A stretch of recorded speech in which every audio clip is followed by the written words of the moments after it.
सब झूठा प्रचार करते, कोई इथेनॉल से कोई नुकसान नहीं हुआ है। 15 रुपए लीटर पेट्रोल का भाव होगा, जनता का भला होगा। कल रात को 8 बजे मैंने जो फाइल है उसके ऊपर साइन किया है। जो मेरे पास टोमेटो है, ये है हमारे आदरणीय नितिन गडकरी जी, सॉरी गडकरी नहीं, गड़बड़ी जी। वही गड़बड़ी जी जिनका दिमाग सड़कों की गड्ढे भरने में नहीं बल्कि अपने बेटों की पॉकेट भरने में लगी हुई है। ऐसा मैं क्यों बोल रहा हूँ आपको अच्छी तरीके से पता होगा, अगर नहीं पता तो अगले कुछ ही मिनटों में सब पता चल जाएगा। जूस से जो इथेनॉल बनेगा उसके ऊपर हमारी स्कूटर, ऑटो रिक्शा और कार चलेगी।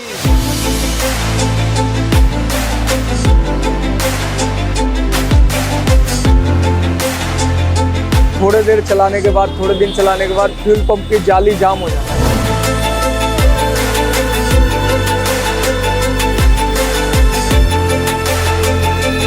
Producing 1 liter of ethanol takes 3000 liters of water.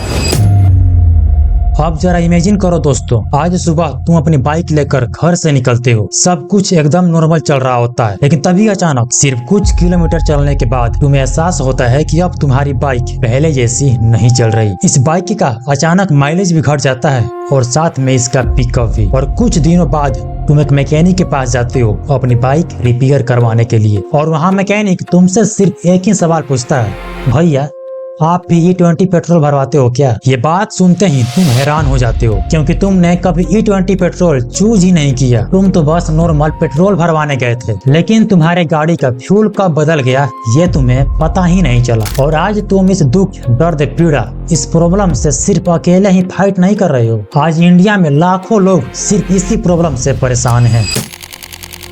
जहाँ एक तरफ कोई बोल रहा है कि माइलेज गिर गया और कोई बोल रहा है इंजन खराब हो गया, और कुछ लोग तो इस इंडिया का सबसे बड़ा फ्यूल स्कैम तक बोल रहे हैं। बेकार है गवर्नमेंट, ऐसा बेहुदा गवर्नमेंट है जो पहले इंजन बनना चाहिए तब ना उसमें E20 डलना चाहिए। माइलेज नहीं दे रहा है, कहाँ मिलेगा पेट्रोल बताओ? पूरा देश की गाड़ी को खत्म कर दिया नितिन गडकरी ने, बर्बाद कर दिया नितिन गडकरी, पूरे देश को बर्बाद कर दिया नितिन गडकरी अकेले अपने बेटा को प्रॉफिट पहुंचाने के लिए। लेकिन वहीं दूसरी तरफ गवर्नमेंट का कहना है कि E20 इंडिया का फ्यूचर है, इससे भारत का ऑयल इंपोर्ट कम होगा, पॉल्यूशन कम होगा और फार्मर्स की इनकम बढ़ेगी। और गवर्नमेंट का ये भी दावा है कि E20 की वजह से इंडिया हर साल क्रूड ऑयल इंपोर्ट पर लगभग 1.36 लाख करोड़ तक बचा सकती है। अगर ये सारी चीजें इतना ही सच है तो आज पूरे देश में इसका विरोध क्यों हो रहा है? अगर E20 वाकई हमारे फ्यूचर के लिए इतना जरूरी है तो पुराने बाइक्स और कार ओनर्स का क्या होगा? अगर माइलेज सच में कम हो रहा है तो उस एक्स्ट्रा पेट्रोल का खर्चा कौन उठाएगा? अगर किसी की गाड़ी का इंजन खराब हो जाए तो उसकी जिम्मेदारी किसकी होगी? और सबसे बड़ा सवाल, अगर गवर्नमेंट आज हजारों करोड़ रुपए बचा रही है तो पेट्रोल आज भी 100 के ऊपर क्यों मिल रहा है? क्या E20 सिर्फ एक फ्यूल है या इसके पीछे एक बहुत बड़ी कहानी छुपी हुई है? इन सारे सवालों के जवाब आपको अगले कुछ ही मिनटों में एक एक करके मिलने वाली है। और मैंने इस वीडियो को 2 चैप्टर में डिवाइड करा है और हर एक चैप्टर एक दूसरे से कनेक्टेड है। अगर आपने गलती से भी एक भी चैप्टर स्किप कर दिया तो आपको कुछ भी समझ नहीं आने वाला, फिर बाद में E20 कर करके रोते रहिएगा। इसलिए मेरा आपसे रिक्वेस्ट है कि इस वीडियो को बिना एक भी सेकंड स्किप करे इस वीडियो को लास्ट तक जरूर देखिएगा। तो अब आप अपने साथ चिप्स, कुरकुरे लेकर तैयार हो जाइए हमारे आदरणीय गडकरी जी की गड़बड़ी की कहानियां सुनने के लिए।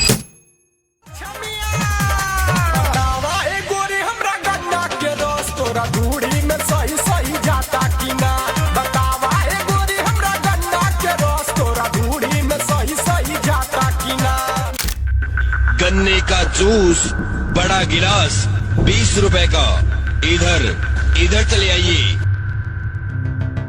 इस कहानी की शुरुआत होती है 1 अप्रैल 2026 से। यह सिर्फ कैलेंडर की एक और डेट नहीं थी, क्योंकि इसी दिन पूरे देश में E20 पेट्रोल को ऑफिशियली रोल आउट कर दिया गया। गवर्नमेंट ने इसे इंडियन फ्यूल का फ्यूचर बताया, लेकिन अगले ही कुछ हफ्तों में सोशल मीडिया पर E20 को लेकर बहस होना शुरू हो गई। किसी ने कहा मेरी गाड़ी का माइलेज पहले से बहुत कम हो गई, किसी ने कहा इंजन में प्रॉब्लम्स आना शुरू हो गया। लेकिन क्या सच में इन सारी प्रॉब्लम्स की वजह सिर्फ E20 ही था? यह कहानी इससे भी कहीं गुना ज्यादा बड़ी है, क्योंकि किसी भी फैसले को समझने से पहले हमें ये समझना होगा कि आखिर E20 पेट्रोल है क्या, और गवर्नमेंट ने पेट्रोल में इथेनॉल मिलाना शुरू ही क्यों किया। गन्ने का जूस 1 लीटर 110 रुपए में, जल्दी आइए, चले आइए, गन्ने का जूस अपनी गाड़ियों में भराइए और मजे से चलाइए गन्ने का जूस।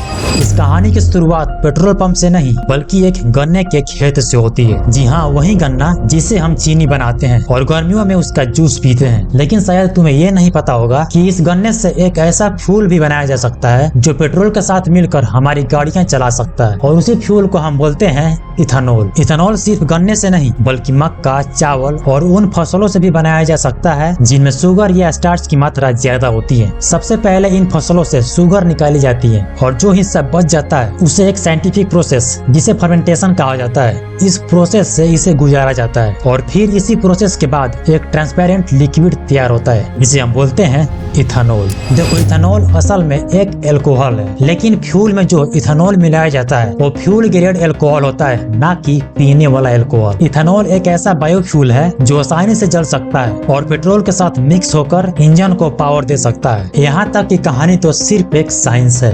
असली सवाल तो अब शुरू होती है। जब पेट्रोल पहले से ही मौजूद था तो गवर्नमेंट को उसमें इथेनॉल मिलाने की जरूरत ही क्यों पड़ी? आखिर क्यों गवर्नमेंट हमारी गाड़ियां खराब करने के पीछे पड़ी हुई है? इन सारे सवालों का जवाब छुपा है भारत की एक सबसे बड़ी मजबूरी में, और वो मजबूरी है ऑयल। देखो, हर साल इंडिया अपनी जरूरत का लगभग 85% क्रूड ऑयल बाहर के देशों से खरीदता है, और इसी एक जरूरत की वजह से हर साल देश के लाखों करोड़ रुपए विदेशों में चले जाते हैं। और सिर्फ पैसा ही नहीं बल्कि हमारी इकोनॉमी भी इंटरनेशनल ऑयल मार्केट पर डिपेंड हो जाती है। मतलब अगर दुनिया में ऑयल महंगा हो जाए तो उसका सीधा असर हमारे पेट्रोल पंप पर पड़ता है और आखिर में हमारी जेब पर। इसी डिपेंडेंसी को कम करने के लिए गवर्नमेंट ने सोचा अगर पेट्रोल का कुछ हिस्सा भारत में ही बनने वाले फ्यूल से रिप्लेस कर दिया जाए तो बाहर से हमें कम ऑयल खरीदना पड़ेगा। और इसी एक सोच के साथ इथेनॉल ब्लेंडिंग प्रोग्राम को तेजी से आगे बढ़ाया गया। गवर्नमेंट का मानना था कि इस एक फैसले से इंडिया का ऑयल इंपोर्ट कम होगा, फॉरेन एक्सचेंज की बचत होगी और पोल्यूशन में भी कमी आएगी। और इथेनॉल की डिमांड बढ़ने से फार्मर्स को भी अपनी फसलों के लिए एक नया मार्केट मिलेगा। सुनने में तो ये प्लान बिल्कुल परफेक्ट लगता है कि हमारे देश का फायदा होगा, किसानों का फायदा होगा, इन्वायरमेंट का फायदा होगा और इकोनॉमी का फायदा होगा। इसी विजन के साथ इंडिया ने पहले E5, फिर E10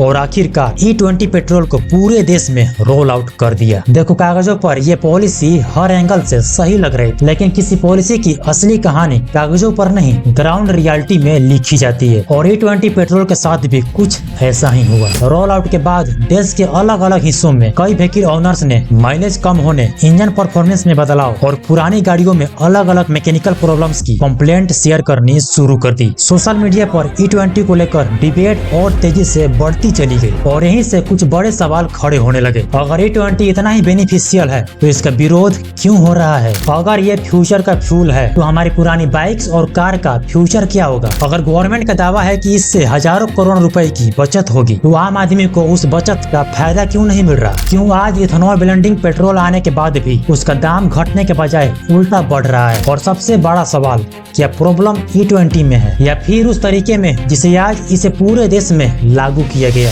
आप लोगों ने कितने हजार करोड़ की, सर 12,000 करोड़, किसी ने बोला 29,000 करोड़, इतने हजार करोड़ की आप बना देते हैं हाईवे, और आपने एकदम बेस्ट टेक्नोलॉजी, बेस्ट मटेरियल, पहली बारिश घंटा हो जाता है, फिर आप कहेंगे कि सवाल पूछो तो गलत है।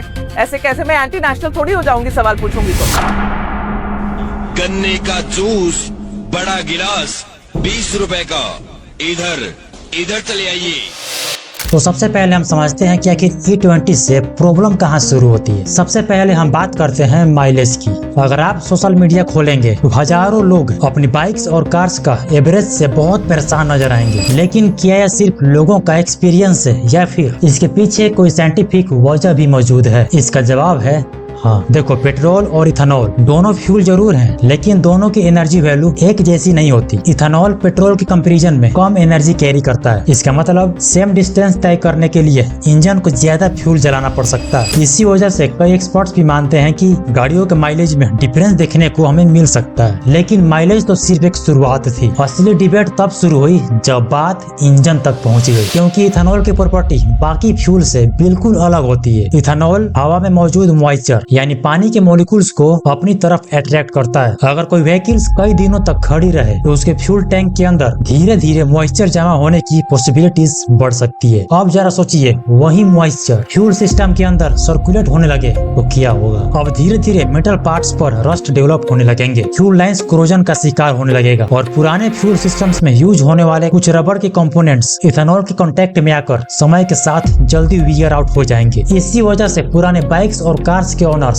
सबसे ज्यादा टेंशन में आ गए, क्योंकि भारत के सड़कों पर आज भी करोड़ों व्हीकल्स ऐसे चल रहे हैं जो E20 के लिए डिजाइन ही नहीं किए गए थे। और यही इस कंट्रोवर्सी का सबसे इम्पोर्टेंट पॉइंट है। नई जनरेशन की बाइक्स और कार्स फैक्ट्री से ही E20 कंपैटिबल बनकर आती हैं। उनके fuel pipes, rubber seals, fuel injectors और इंजन ट्यूनिंग इथेनॉल को ध्यान में रखकर डिजाइन की गई है। लेकिन हर मिडिल क्लास इंडियन हर 2 या 3 साल में नई गाड़ी तो नहीं खरीद सकता ना, क्योंकि हम मिडिल क्लास लोग कई सालों से मेहनत से कमाए हुए एक एक रुपया जोड़ जोड़ के किसी तरह एक गाड़ी लेते हैं और वो गाड़ी हमारे लिए सिर्फ एक गाड़ी नहीं रहती बल्कि हमारी फैमिली की मेंबर बन जाती है। हम उसे अपने फैमिली मेंबर की तरह ट्रीट करते हैं और उसकी पूजा करते हैं। और यही कारण है कि आज बहुत सारे लोग 5, 10 या 15 साल पुरानी बाइक्स और कार चला रहे हैं। और अब हम सबके लिए सबसे बड़ा सवाल ये है कि अगर हमारी गाड़ियों में इतनी सारी प्रॉब्लम्स आ रही हैं तो गवर्नमेंट हमें E20 पेट्रोल डालने पर मजबूर क्यों कर रही है। आखिर आज हमारे देश के नेताओं को हो क्या गया है, जो जिनका काम है वो तो उनसे हो नहीं पा रहा, बस अपने बच्चों के पॉकेट भरने में लगे पड़े हैं। हमारे देश के पेट्रोलियम मिनिस्टर हरदीप सिंह पुरी हैं, लेकिन जितना ज्यादा